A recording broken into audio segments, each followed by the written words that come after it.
Recently, we were inundated with stark and horrifying stories by totally real people that totally aren't actors about their descent into the anti-SJW rabbit hole and how they almost, nearly, maybe, were fascists. True, this narrative had its origins 2 or 3 years ago after the election of Donald Trump, polarised not just the average Joe, but even the common internet denizen who is engaged in politics. The anti-SJWs, if you want to call them that, were no exception. Yet, it was really starting to take shape in 2018 with videos by the likes of Three Arrows, or as I call him, Dan of Dachau, David Pakman, among others, that gave it its voice, gave its general structure and its plot points. It starts off with your red pilling. You learn about how feminists have for years been advocating and successfully implementing laws that have destroyed liberty and have not achieved equality between the sexes. You learn that perhaps socialism does not actually work, and maybe capitalism isn't the big bad. The people you learn this from tend to be the usual people that they use for examples.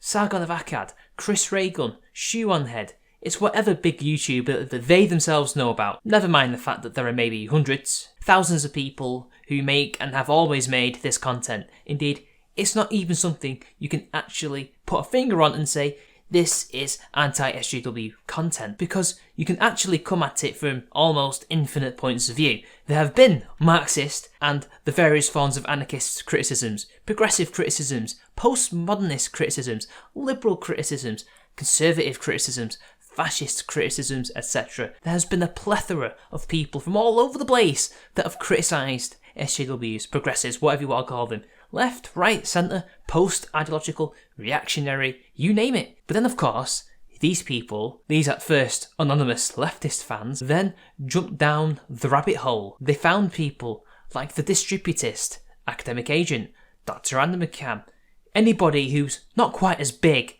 as the likes of Carl and Chris and June. These people, they are the ones that set you on the path to near ruin. One might say you are braving ruin. This is the deep law. And then you might start watching True Deal Tom, rest in peace brother, please come back to the internet bro, please. You might even watch others who are edgier, maybe a bit more hardline. It is at this point you become a fash. It reached its ultimate apex with the video by Faraday Speaks, this person who somehow had a channel with over 10,000 subscribers, and it only had 2 videos. He essentially made a coming out video of sorts, using the exact same plot points as Dan of Dachau and others. He started with Sargon and ended up in his story with Lauren Southern.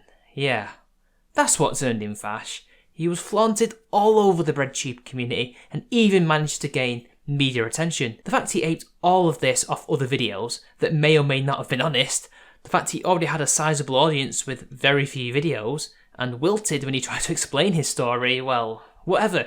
He's a de-radicalised man. He became far left, a progressive. He's completely sane now. And it was followed up with an article called How YouTube Built a Radicalisation Machine for the Far Right in the Daily Beast. This included insights from the beggar of crumbs of pussy himself, David Sherratt. Again, it was nothing but the rehash of previous narrative points about the rabbit hole. Indeed, David used the term rabbit hole almost like a meme, using it twice. I could go on, but I think everybody remembers this. So Mitch, I hear you say, it's all well and good giving us context and explaining how this narrative of anti-SJW content leads to far-right radicalisation thing came about. But what is it that they don't tell us? Well, my dear listener, I alluded to it earlier. The common thread linking all these people together, aside from people like Pakman and Three Arrows who have always been far leftists, is that they all went far left. They got radicalised themselves. If getting into anti-SJW content makes you more right-wing and lead to radicalisation, wherein you become alt-right at the end of it, then why can't it also lead to far-left radicalisation? As I said before, there have always been left-wingers of various shades who made that kind of content and still do. There are people who are right-wing who also make that content, and centrists too. It is not far-fetched to say, and I have proof, that some of those people went more left-wing over time as opposed to more right-wing. Let me just list people off of the top of my head, shall I? Now, some of these people will have made the transition earlier. Some of them ran about the time frame that I'm making this video about. So you'll see some strange people used as examples, but these are all people who have said at various points they weren't far left. They were what you would call an anti-SJW, quote unquote. Let's just list these people. Ellie Jaden, Zoe Does Life, David Sherratt, Jeff Holiday, The One Janitor, Libertarian Socialist Rants, Croughton T, Wasley, Sean, and ContraPoints. These are all people who at one point or another were not far left, but have since made the transition either into or back into it. Why is that? Well, their individual reasons are their individual reasons. Indeed, it was a brief interaction with Zoida's life complaining about a real-life friend going down the rabbit hole that inspired this video. This is the same person who only a year or two ago would not have cared, even if they went SJW, as long as they were still friends. But all of a sudden, they get red-pilled, and now it's a problem? She was asking what she should do, as if this was such a problem that she has to intervene in this person's life as if to save them. When I suggested she do nothing, inferring to let the person live their life freely, she turned it on its head as if all she wants is free debate. How dare I suggest she just do nothing? I mean, she doesn't have to take my advice. She did ask for it anyway. If she wants to debate the person, do it, but it's probably best to have friends of different ideological backgrounds than all the same. I follow all sorts of accounts, from left-wingers like Captain Swiss to ANCAPs like Danny Duchamp.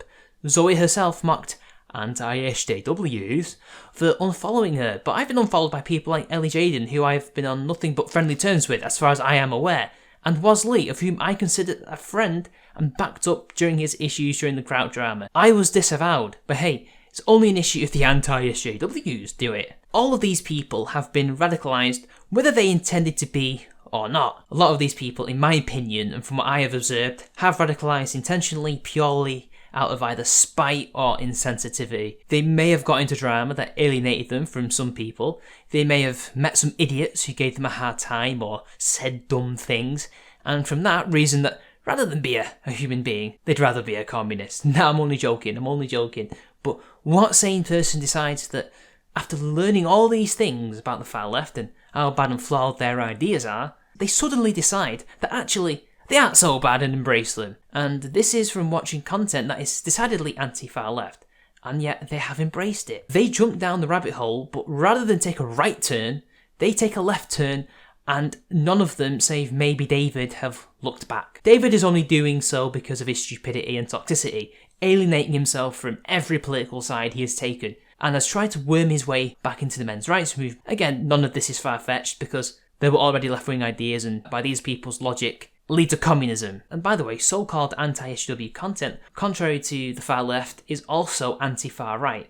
In fact, the people initially taking the fight to the alt-right, the ones who actually engaged with them first during the height of the movement and also internet blood sports, were people who would put under the label anti-SJW. It was Sargon, it was Stick Saxon Hammer, Arch Warhammer, V, Louis Levi. The only person initially from the far left was Kevin Logan. But these so-called anti-SJWs were still blamed for radicalising people, leading them down the path to Richard Spencer and Edgy Sphinx. Never mind the fact that all these individuals have ideological points of view completely opposite to the likes of Spencer et al., and that the far left culture warriors are actually more similar, just not white nationalist, is besides the point, I guess. They all know this, they know that this is true, but they slander people like me, people like you, and Sargon, etc., because along with their reason and sanity, they've also lost their morals. To embolden yourself with your new allies, just adopt their tactics, slander and misrepresent your opponents, because not only does it set yourself apart from them, it increases the likelihood you will be accepted into the fold. Born again leftism, I guess, guys. But for some incredulous reason, they will deny that the intellectual journey they have taken in the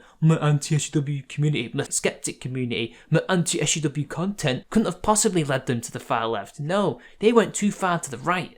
Then they had a bad experience with one person. They didn't like something one person said, slandered by the far left themselves. They watched the ContraPoints video. Maybe they found a new job in a state-run organisation that is leftist infested. Maybe they just met a girl from the desert they never met in real life. But suddenly, they saw the light, as if Jesus had extended his hand and said, "You are now back into the flock, my son. All is now revealed in my light." And now they are left it. It was just a sudden change. It couldn't have been the rabbit hole. It was the good people of BreadTube that saved them from fascism.